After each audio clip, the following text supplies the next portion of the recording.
बिस्मिल्लाहिर्रहमानिर्रहीम। नाजरीन, truth news के प्रोग्राम टेबल टॉक में मैं हूं कमरुज़्ज़मान चौधरी। आज हमारी गुफ्तगू का मौजू है महंगाई, असबाब और उसके मुहर्रिकात।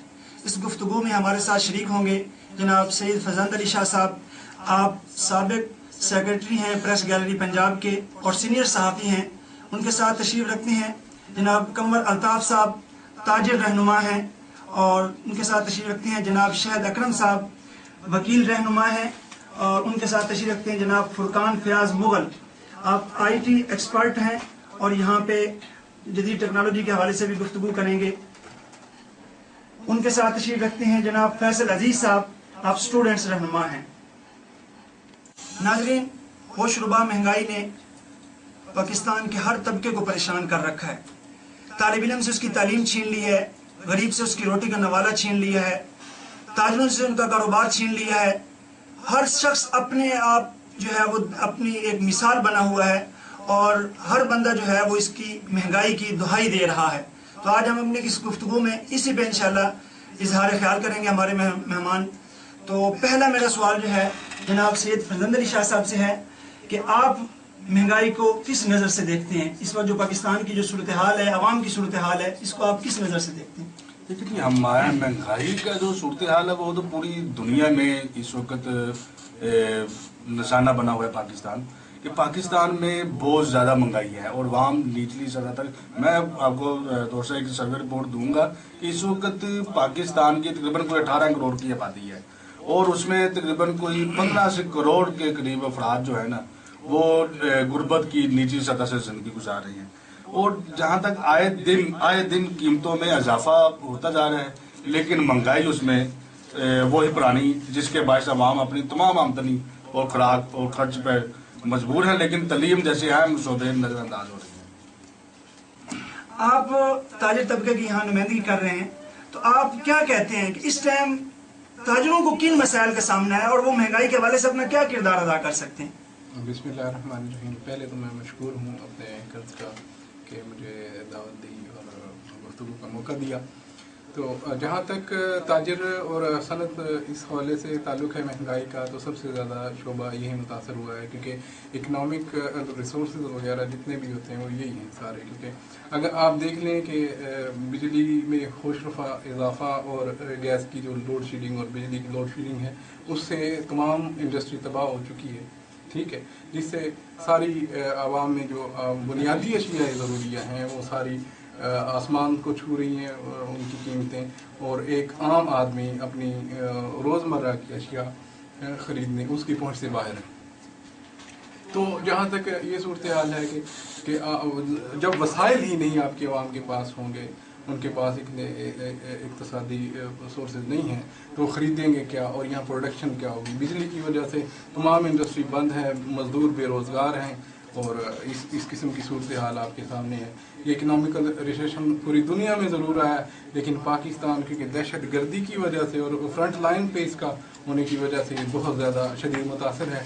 इसमें पूरी दुनिया की ज़िम्मेदारी भी बनती है और हमारे हुक्मरानों की। और अब तो अल्हम्दुलिल्लाह हमारी एक जमहूरी हुकूमत है जिसका नारा ही रोटी कपड़ा मकान है, लेकिन उस हवाले से वो एक तो अपने नारे को भी देखे और लोगों से किए वादे पूरे करे। हम जो देख रहे हैं कि पंजाब हुकूमत में एक रोटी सस्ती रोटी का एक स्कीम चलाई, लेकिन नारा PPP का होने के बावजूद पंजाब हुकूमत उसको सपोर्ट करती रही और चलता रहा ये सूरत हाल। तो वफाकी हुकूमत को भी चाहिए कि वो सब्सिडी यूटिलिटी स्टोर्स पे देने की बजाय बेसिकली जो जिस तरह फ्यूल कंजम्पशन पे अगर आप टैक्सेस वगैरह में इजाफा कर देंगे, जिस तरह पेट्रोल की कीमतें हैं, गैस की कीमतें हैं, बिजली की कीमतें हैं, वो एक आम आदमी के लिए तमाम जो अशिया हैं खुर्द-व-नोश से लेकर बुनियादी ज़रूरी अशिया वो सारी इफ़ेक्ट होती हैं और उनकी तमाम की जो कीमतें हैं वो रेज़ कर जाती हैं। ठीक जनाब शहद अकरम साहब, आप वकील रहनुमा हैं, आप क्या समझते हैं कि हम जिस तरह से खत्ते गुर्बत से, जैसे शाह साहब ने बताया कि 15 करोड़ आवाम जो है वो खत्ते गुर्बत से नीचे ज़िंदगी बसर कर रही है, इस सूरत हाल के अंदर वकला अपनी क्या यानी कि मदद कर सकते हैं गुर्बत से निकलने में पाकिस्तान की आवाम की, हुक्मरानों की?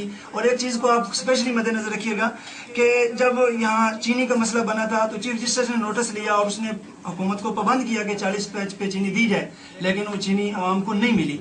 تو اگر اس صورتحال کو بھی آپ سامنے رکھ کے بڑا اپنی گفتگو کریں. بسم اللہ الرحمن الرحیم. سب سے پہلے تو میں یہ کہوں گا کہ مہنگائی میں ہر طبقہ بری طرح پسا ہے، اور ہمارے پاکستان میں یہ چیز دیکھنے میں آئی ہے کہ مہنگائی جیسے جیسے مہنگائی بڑھتی جا رہی ہے ویسے ویسے کرائم کا جو گراف ہے وہ بھی مسلسل بڑھتا جا رہا ہے. اس میں سب سے بڑی بات یہ ہے کہ میں نے ایسے ماضی میں بہت سارے کیسز دیکھے ہیں جن ایسے بہت سارے کرمنل گینگز بنے ہیں جن کا سرگنا صرف اور صرف مہنگائی کے ہاتھوں مجبور ہو کر اس دلدل میں پھنسا، اپنے گھر والوں کا اپنی فیملیز کی ضروریات پوری کرنے کے لیے اس دلدل میں گھسا، لیکن وہ اتنا اس دلدل میں گھستا گیا کہ وہ اس کا جو بیک تھا اس کا وہ یعنی کہ واپس جانے کا راستہ تھا وہ اپنے ہاتھوں سے بند کر کے ہے، صرف اس وجہ سے کہ وہ مہنگائی کے ہاتھوں بری طرح پسا ہوا تھا. مہنگائی وہ ضروریات اپنی پوری نہیں کر سکا تھا، بے روزگاری اتنی تھی، صرف اپنی ضروریات پوری کرنے کے لیے اور اپنے فیملی کو سپورٹ کرنے کے لیے زیادہ سے زیادہ سپورٹ کرنے کے لیے وہ اور اس کے واپسی کے سارے راستے بند ہو گئے. فرقان فیاض مغل صاحب، آپ آئی ٹی سے ریلیٹڈ ہیں اور اس حوالے سے آپ کے جدید بلکہ پوری دنیا پہ نظر رکھتے ہیں، دیکھتے ہیں صورتحال. کیا غربت کے لحاظ سے جو مہنگائی پاکستان میں بڑھی ہے سب سے زیادہ پاکستان متاثر ہو رہا ہے، یا جو باقی دنیا میں مہنگائی آ رہی ہے باقی دنیا بھی اسی طرح سے اس کا شکار ہے، یا پاکستان سے زیادہ شکار ہے؟ آپ کیا کہتے ہیں؟ بسم اللہ الرحمن الرحیم. قمر صاحب آپ کا شکریہ، آپ نے اپنے پروگرام میں آنے کی دعوت دی. جہاں تک معیشت کا تعلق ہے اس سے صرف پاکستان ہی نہیں متاثر، اس سے جو عالمی معیشت ہے وہ بھی اس ٹائم لڑکھڑا رہی ہے. جیسا کہ میرے بھائی فرزند علی شاہ صاحب نے اپنی گفتگو میں بڑی اہم باتیں کر دی ہیں، وہ میرے ذہن میں تھیں، تو ان کے پاس یقیناً ایک سروے رپورٹ ہوگی.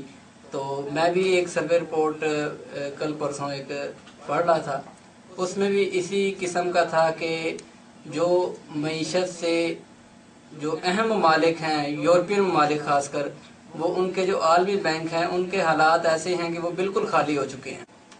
تو غرض یہ کہ جو معیشت ہے وہ عالمی سطح پر اس ٹائم لڑکھڑا رہی ہے. تو جیسا کہ میں بھی بات کر رہا تھا کہ غریب کے پیٹ میں اگر 2 ٹائم کی بھی اگر روٹی نہیں ہے تو وہ آئی ٹی کی طرف کیسے وہ اس کا ذہن آئے گا، وہ کیا سیکھے گا. تو اس حوالے سے حکومت کو چاہیے کہ اچھی سطح پر یہ چین سے اپنے ہمسایہ ملک سے مدد لے سکتا ہے جس کی معیشت بنسبت دوسرے ملکوں کے اس ٹائم بہت زیادہ اچھی ہے. جناب فیصل عزیز صاحب، آپ اس ساری صورتحال کو کیسے دیکھتے ہیں ایک طالب علم ہونے کی حیثیت سے، اسٹوڈنٹس رہنما ہونے کی حیثیت سے، کہ ہمیں اس مہنگائی سے ہمیں حکومت کو عوام کو کیسے نپٹنا ہے؟ محترم قمر صاحب، بہت شکریہ جو آپ نے دوسرے طبقات کے ساتھ طالب علموں کو بھی اپنے پروگرام میں دعوت دی تاکہ ہم بھی اپنا موقف جو ہے وہ حکمرانوں کے ایوانوں تک پہنچا سکیں. لوڈ شیڈنگ، مہنگائی، بے روزگاری، جہاں بے روزگاری اور مہنگائی نے دوسرے طبقات کو متاثر کیا ہے وہاں براہ راست طالب علم جو ہیں وہ بھی اس ناسور کا شکار ہیں. ایک طالب علم جس کے امتحانات بالکل قریب ہیں، وہ رات کو بک اٹھاتا ہے، پڑھنے کے لیے بیٹھتا ہے تو بجلی جو ہے وہ چلی جاتی ہے.